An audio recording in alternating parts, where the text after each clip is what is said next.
আজ বাংলার এই ছিদ্রত নির্যাতন অবিচার, এইরকম কলঙ্ক, এইরকম অভাব অভিযোগ আজকের দিনে সুভাষের আসার প্রয়োজন।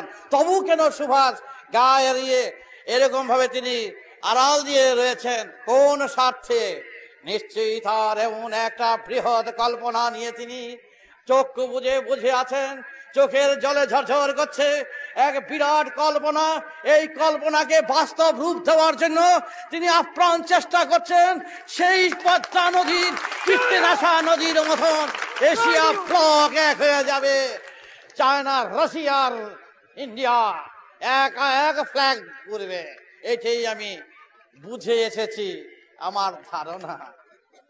সুতরাং আমি চাই, যেই সুভাষ ভারতবর্ষকে স্বাধীনতা এনে দিয়েছে, সেই সুভাষের দরজা আজ বন্ধ, কিন্তু সুভাষ কারো ভয় করে না।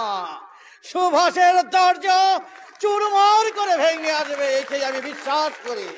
তিনি আসবেন কিনা এই কথা আমায় জিজ্ঞাসা করবে না। সেই সুভাষ, যেই সুভাষকে আমি দেখেছি, যেই সুভাষকে আমি বুঝেছি, সেই সুভাষ আজও 50 বছরের বাচ্চা দাঁড়িয়ে বসে আছে। মৃত্যু তার হয়নি, সে মরেনি, এই জোর গলায় আমি বলতে বাধ্য।